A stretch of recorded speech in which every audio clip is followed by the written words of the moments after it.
Bonjour, bonjour à tous, bonjour à toutes. Rapprochez-vous, n'hésitez pas parce que le son est bien meilleur quand on est juste devant. Et aujourd'hui, on va célébrer les femmes sportives avec deux invités de marque. Mais avant de les accueillir, ce que je vous propose, c'est peut-être de regarder ce qu'il s'est passé hier, un best-of de ce qui s'est passé hier. Regardez.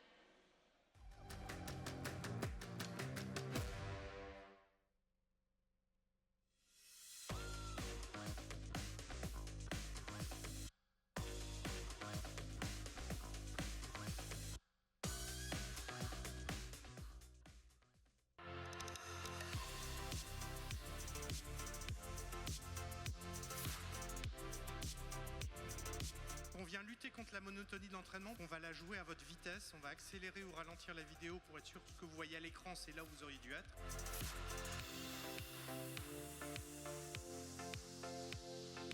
On est très, très content de ça et je pense qu'on en fera un bilan après les Jeux, de savoir ce que ça a apporté à chaque start-up. En tout cas, ce qui est sûr, c'est qu'à l'écosystème, ça a apporté beaucoup.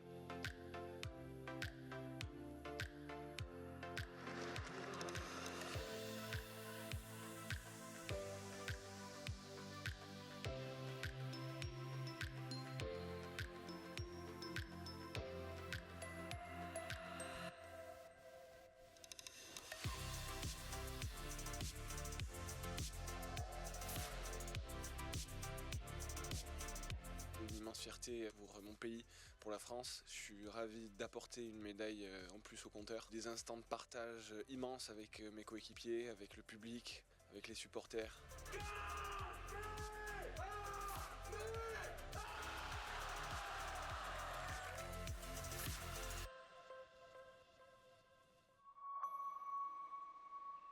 Et voilà, il s'en passe toujours beaucoup de belles choses ici au Petit Palais du Sport. Et aujourd'hui, on va parler du soutien du groupe BPCE aux femmes sportives, à celles qui ont...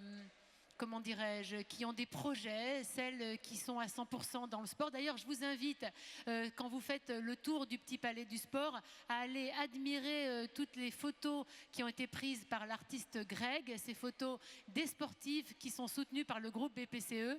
D'abord, toutes les photos sont sublimes, mais ça vous donnera quand même une idée du soutien. Et vraiment, je remercie le groupe BPCE de ce soutien aux sportifs parce que, en tant qu'ancienne sportive, je sais comme c'est dur d'être une femme, d'être une sportive, d'être une athlète soutenue, c'est vraiment quelque chose de formidable. Et on va parler aujourd'hui donc de cette promotion du sport au féminin, de l'exposition médiatique des femmes, de leur vie d'après et de pendant et surtout de leur vie quand elles se lancent dans l'entrepreneuriat. Et pour cela, j'ai deux super invités aujourd'hui. Je vous demande d'applaudir Nathalie Bulgaert-Grégoire, directrice générale adjointe de la Banque Palatine, et Audrey Prieto-Rodriguez, déléguée générale de la Fondation Alice Mia. Bonjour Nathalie. Asseyez-vous toutes les deux. On est à la maison.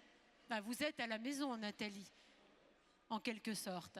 Et on va parler avec vous justement de ce programme que la Banque Palatine a mis en place, le Palatine Women Project, dont tu fais partie en tant qu'athlète, Audrey, on en parlera tout à l'heure.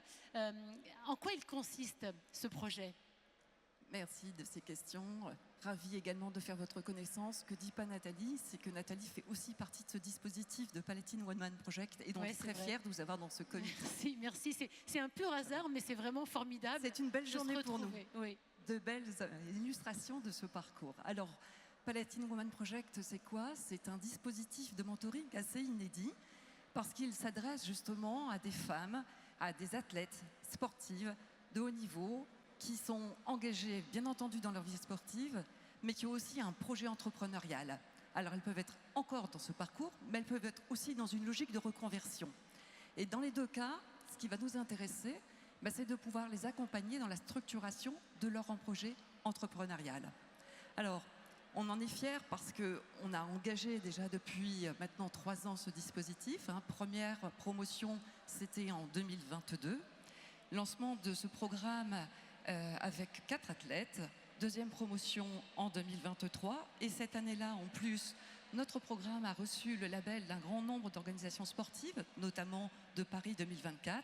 Et puis, 1er janvier 2024, nous avons lancé notre troisième promotion, cette fois-ci avec 5 athlètes.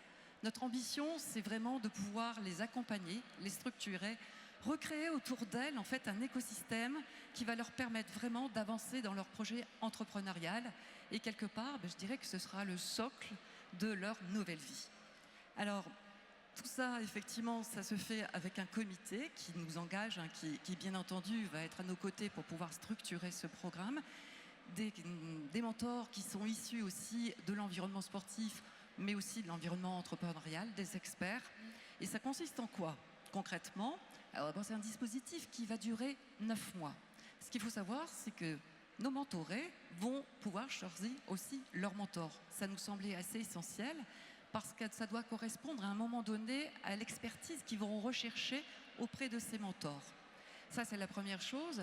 La deuxième chose, c'est que c'est vraiment un programme, je dirais pas à la carte, mais qu'on va adapter pour tenir compte justement de leur projet, pour bien le structurer. Ça veut dire que là, concrètement, on va notamment mettre en place un dispositif de masterclass. Dans ces masterclass, eh bien, vous allez voir des conseils notamment en gestion, en comptabilité, en prise de parole en public, en marketing de la marque. Enfin, ça peut être vraiment un grand nombre de prestations qui permettent vraiment d'avancer et encore une fois conforter, parce qu'on en parlait avec Nathalie, c'est vrai que quand une femme sportive doit engager un projet entrepreneurial, elle le fait aussi souvent en parallèle avec sa vie familiale et ça commence à faire beaucoup, d'où la nécessité, encore une fois, d'avoir cet écosystème qui va vous porter. Alors on peut en parler avec Audrey qui fait partie de cette promotion, cette troisième promotion cette année. Audrey, championne du monde de lutte, avec évidemment ton engagement sur la fondation Alice Mia, on en reparlera. Mais là, sur cette promotion, cette troisième promotion cette année, c'est la School Holidays. C'était ton projet. Est-ce que tu peux nous expliquer comment la Women Palatine Project t'accompagne ? Alors en fait, ce qui est très intéressant dans le programme, c'est qu'en tant qu'ancienne athlète de haut niveau, nous sommes accompagnés en tant qu'athlètes dans nos programmes respectifs avec nos fédérations et à l'INSEP, puisque moi j'étais à l'INSEP dans toute ma carrière. Mais la plupart de nos orientations sont sportives. Quand on est athlète, on a 2 voies qui s'ouvrent à nous, où on devient entraîneur, où on devient cadre technique ou dirigeant dans nos fédérations, dans nos clubs. Et on n'a pas d'orientation autre pour les athlètes de haut niveau, ce qui est très difficile puisque c'est très complexe. Et donc la Palatine Women Project permet aux athlètes d'avoir envie d'ouvrir son entreprise et d'avoir un accompagnement qu'on ne retrouve pas dans d'autres instances fédérales ou nationales. Donc c'est un vrai complément pour les athlètes de haut niveau et c'est très important de le dire parce qu'on peut être aussi autre voie que d'être entraîneur et on peut avoir envie de créer son entreprise mais on ne sait pas où aller, on ne sait pas vers qui s'orienter. Nous avons difficilement de rôle modèle. C'est très intéressant aussi de comprendre que c'est un réseau de femmes et d'avoir un rôle modèle en tant qu'athlète, c'est important parce que la plupart d'entre nous, on n'en a pas. Et quand on sort de notre carrière, on ne sait pas où on va.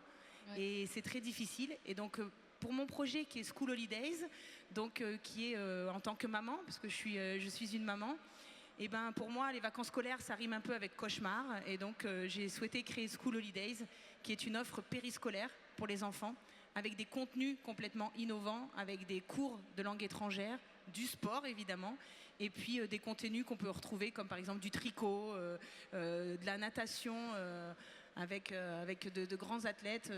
Voilà, donc ça c'est mon projet School Holidays, et je suis accompagnée avec la Palatine Women Project. Ce qui est, alors évidemment, c'est tout aussi compliqué pour des garçons, pour les hommes, de la reconversion et les projets entrepreneuriaux. Mais là, en l'occurrence, on parlait avec Nathalie du mentorat. Comment est-ce que ça s'est mis en place avec toi? Est-ce que tu as des entrepreneurs mentors qui t'accompagnent et qui t'aident dans cette jungle que peut être la création d'une entreprise? Alors non seulement on a des mentors, des entreprises, mais surtout il y a une variété et un panel de compétences au sein de la Palatine Women Project qui est très important parce que ce n'est pas un simple programme. Et pourtant, j'en ai connu des programmes d'accompagnement et des athlètes. Mais ce contenu, il y a des vrais livrables, il y a des vraies compétences qui sont mis à disposition des athlètes et il y a de vrais partenaires. C'est-à-dire qu'on rencontre par exemple l'URSSAF, c'est important. Oui, c'est concret. Parce que quand on quoi. fait une déclaration d'URSSAF, c'est concret. Quand tu rentres là-dedans et que tu vois arriver ta première facture, tu pleures. Et donc là, on est vraiment accompagné parce on rentre vraiment dans un monde qu'on ne maîtrise pas. Et un athlète de haut niveau, Il aime maîtriser. il aime maîtriser, il aime contrôler sa performance, il est exigeant, mais quand il ne maîtrise pas le domaine, on perd l'athlète de haut niveau. Ça t'a aidé vraiment à te projeter en fait, d'être soutenu par le Women Project, le Palatine Women Project. Non seulement me projeter, mais à me rassurer. C'est-à-dire que je savais que j'avais un environnement, et c'est le même environnement qu'on retrouve dans le haut niveau.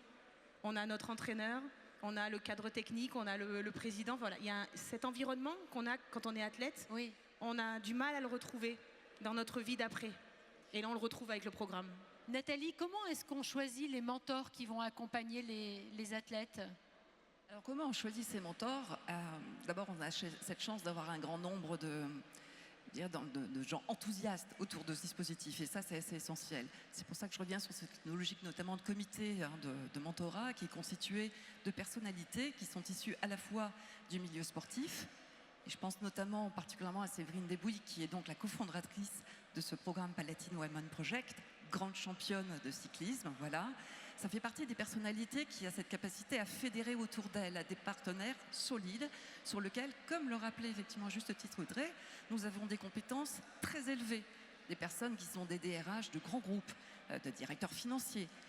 On a à nos côtés effectivement aussi des collaborateurs de la banque qui vont apporter leur expertise dans l'analyse, dans la trajectoire aussi, dans la construction des business plans. Ne serait-ce que ça, ce que disait Audrey, c'est vrai que c'est important de simplifier aussi. Donc notre comité, on va être assez attentif à la valeur ajoutée qui va être apportée dans chacun justement de ces mentorings. Ce que je vous propose, c'est qu'on écoute et qu'on regarde le témoignage de quelques-unes des sportives qui ont été accompagnées par le Women Palatine Project. Regardez.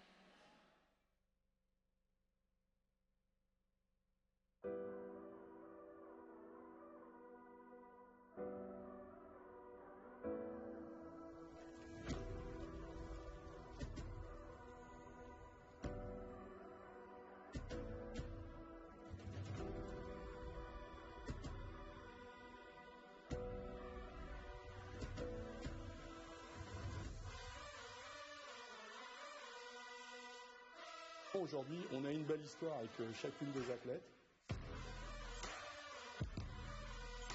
J'ai envie d'être vraiment challengée et d'être accompagnée pour voir loin et développer un projet d'ambition.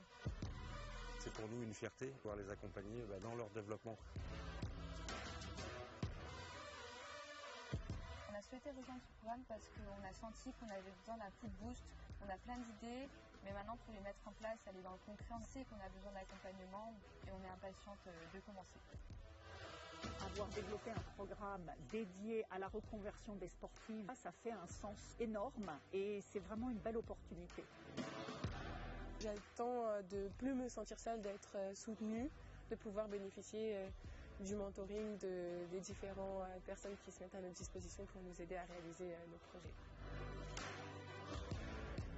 C'est fantastique, les sportives ont vraiment des potentiels inexploités encore aujourd'hui. J'ai souhaité rejoindre le Palatine Women Project pour la simple et bonne raison, quand on est entrepreneur, on est assez seul et que d'avoir un réseau et des ressources telles que la Banque Palatine, c'était précieux et important dans ce type de projet.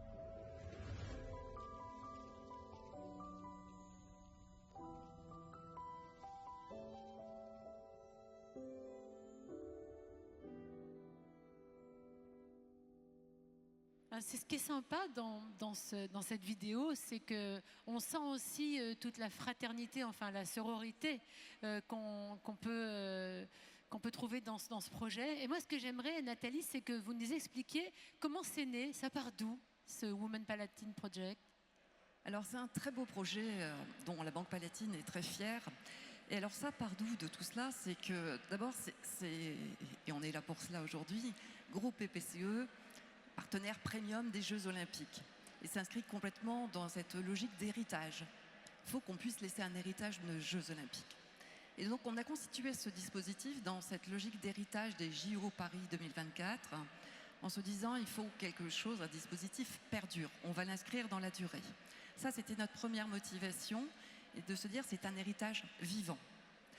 La deuxième chose, c'est que la Banque Palatine, c'est d'abord aussi une banque dédiée aux entreprises. Et quand tu es une banque d'entreprise, quelle belle logique que d'encourager, favoriser aussi l'entrepreneuriat au féminin. Et puis, je dirais, ce qui nous motive aussi chaque jour, c'est cet écosystème sportif qui nous le rend bien. Et on voit bien toute la pertinence de ce dispositif. On voit qu'il y a un engouement et on nous y encourage.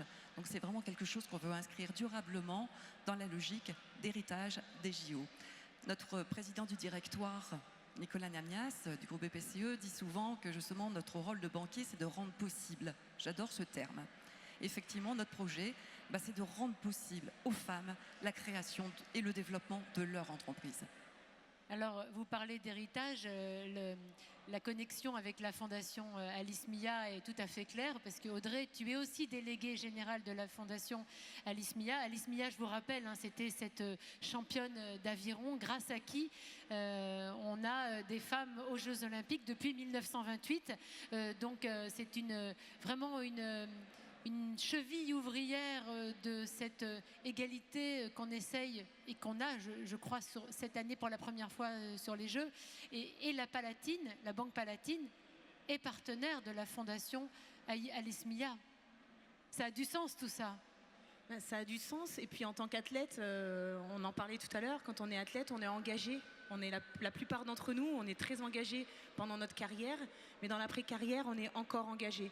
La plupart d'entre nous, on devient bénévole dans nos clubs pour aider nos clubs. Et donc moi, l'engagement auprès de la Fondation avait du sens parce que de par l'objet social de la Fondation Alice Mia, qui est la promotion du sport au féminin et le développement de toutes les pratiques et de toutes les initiatives orientées sur la mise en avant du sport au féminin.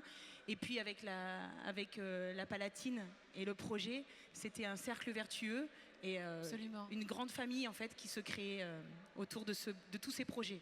Alice Mia, elle était quasi inconnue du grand public, et puis la cérémonie d'ouverture des Jeux ici à Paris 2024, elle l'a révélée avec, je pense qu'on l'a peut-être, cette image de la statue d'Alice Mia toute dorée qui sort de l'eau, qui est dévoilée. Voilà, elle a été mise à l'honneur avec d'autres femmes, et c'est un signe fort ça, mesdames, pour peut-être cette évolution de la place de la femme dans le sport.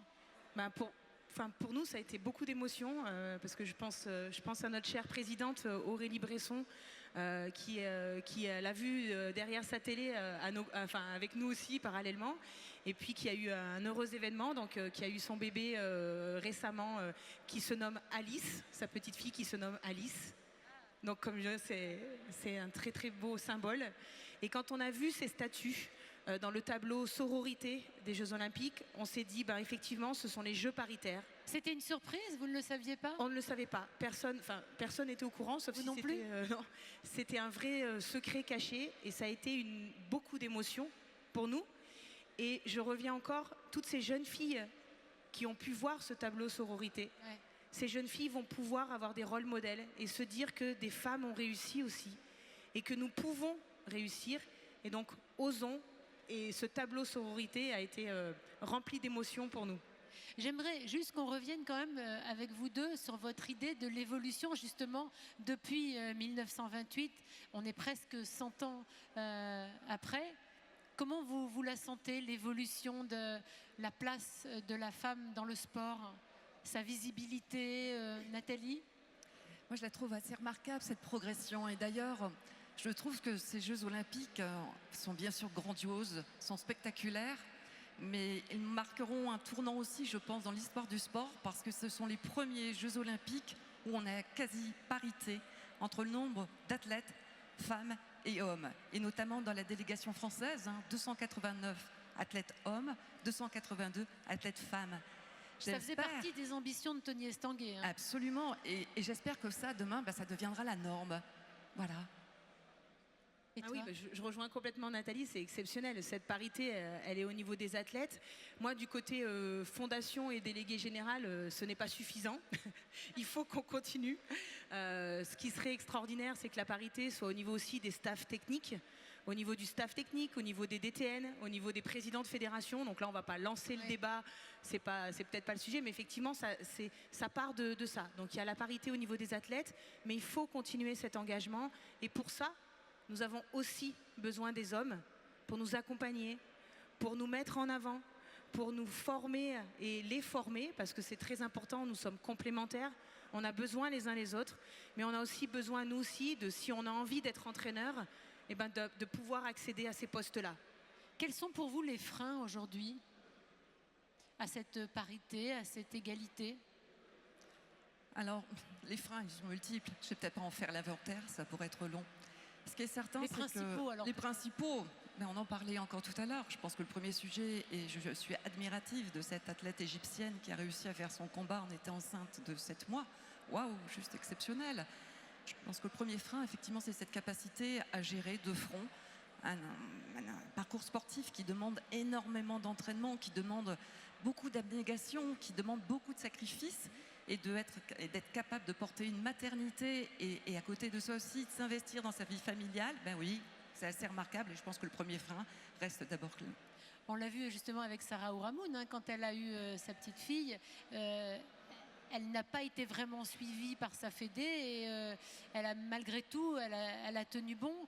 Mais c'est vrai aussi dans la vie professionnelle classique, hein, la maternité est un frein à l'évolution encore aujourd'hui des femmes. C'est normal, on parle des femmes, c'est notre journée, hein, donc voilà, on est dans la revendication un petit peu. Et puis, coucou Valérie Fignon, coucou. Et c'est vrai que la maternité n'empêche pas une sportive ou une femme de s'épanouir dans sa carrière sportive ou sa carrière professionnelle. Et il faut l'affirmer encore aujourd'hui, Audrey. Ben moi, on peut se tutoyer, c'est vrai que je te rejoins, Nathalie, parce que la sous-médiatisation du sport au féminin fait partie de ces freins à l'inégalité. Et ce n'est pas du tout contre les médias, c'est un constat. C'est-à-dire que pour qu'une jeune fille se représente, elle a besoin de voir. Ce qui ne se voit pas, d'accord, c'est le pire. Donc on a besoin de voir ces jeunes femmes, on a besoin de voir des Sarah Ouramoun, on a besoin de voir une Clarisse qui est enceinte, qui a son bébé, qui demande à être accompagnée.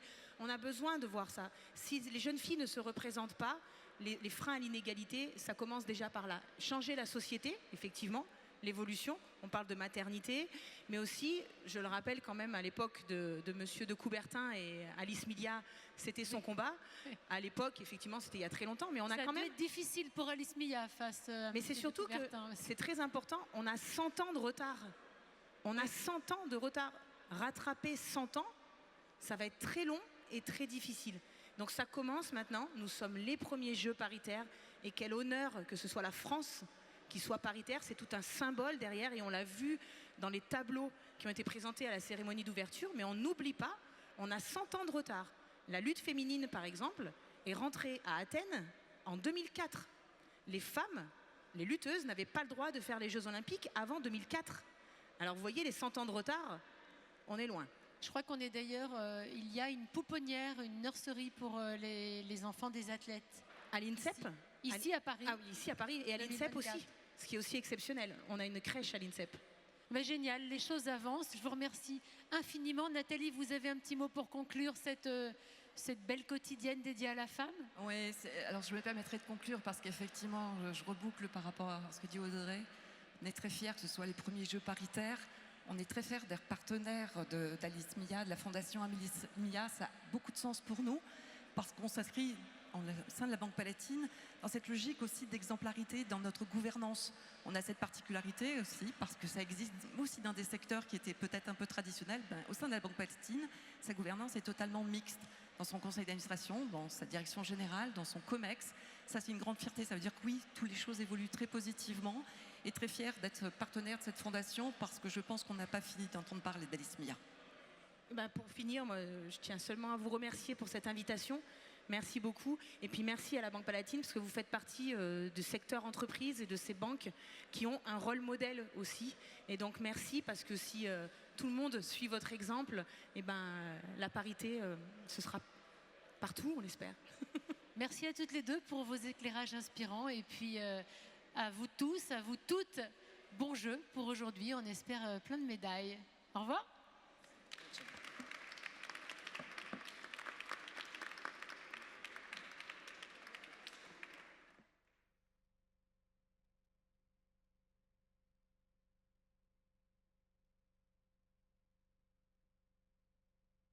Puisque tu es, Nathalie, puisque tu es sur le plateau, je voulais t'annoncer une bonne nouvelle. On vient de l'apprendre, Charline Picon et Sarah Stewart ont décroché la médaille de bronze. La 28e médaille pour la France, s'il vous plaît, merci. Avec la délégation française, donc on salue la Banque Populaire. C'est le 40, comment dit-on, c'est à Marseille hein, que ça se passe. La catégorie c'est 49e 49 49ers, it's in American, sorry, I'm not so proud about the skill and all the discipline. Merci ma chère Audrey de te moquer. Je n'en rajouterai pas, sinon je vais perdre la plus belle des lutteuses, bien sûr, ancienne championne du monde ici. Et puis je voulais saluer parce que quand vous prendrez le métro, vous penserez à Audrey.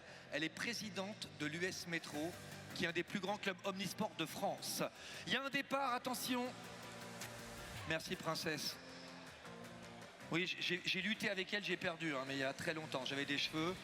Avec Audrey. Il y a un départ pour un sport, c'est à midi, c'est France-Argentine, la quotidienne. Hein. Alors aujourd'hui elle était à 13h, demain elle peut être à midi, à 17h. BPCE, c'est l'adaptation. Est-ce qu'on peut avoir, s'il vous plaît, l'écran pour les... Oh, je force. Je vais demander à ma Schtroumpfette, elle est là, que j'aime. Là on voit en direct, voilà, 13h le football. Alors en ce moment, on est connecté France-Argentine, hein, ça n'arrête pas. Les Argentins, ils nous cherchent. Hein. Ça sera le prochain rendez-vous au handball et c'est le prochain rendez-vous, match très important, au football. On a une petite revanche à prendre avec eux parce qu'ils ne sont pas très corrects en ce moment avec les joueurs français. J'adore les Argentins.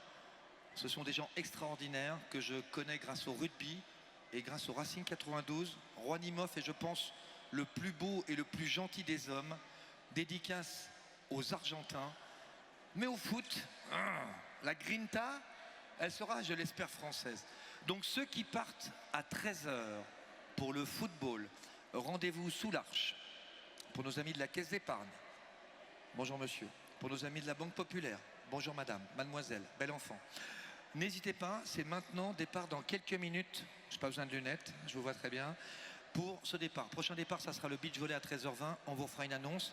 Et puis on aura l'occasion, après Anne Tran, notre championne de badminton, de retrouver d'autres champions aujourd'hui, comme Charline Picon, qui vient donc, avec eh bien, sa coéquipière, de glaner une nouvelle médaille pour l'équipe de France.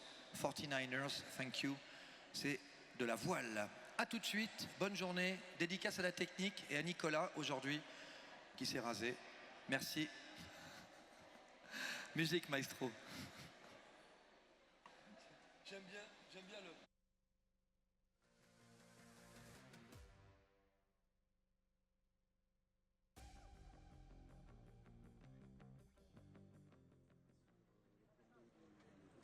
Avec cette belle ambiance à l'arrivée de la finale de la medal race du 49er.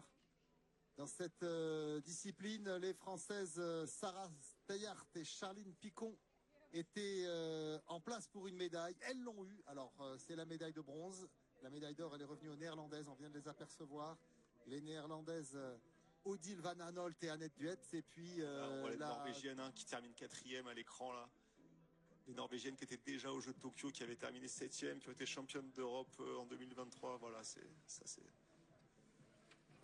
7e à Tokyo 2021 et puis 4e, la plus mauvaise place ici à Marseille pour ces Jeux de Paris 2024. Évidemment, c'est rude pour les Norvégiennes, mais bon, on va pas trop et nos Hollandaises parce que chaud, hein, qui ont eu très chaud, qui ont maîtrisé la manche, toute la manche, qui était en tête, qui se trompent de parcours à l'arrivée, mais heureusement, il fallait pas passer dans la porte, il fallait juste laisser la bouée de droite en descendant sur leur gauche. Donc ça c'était fait, même si elles ont roulé les deux en même temps.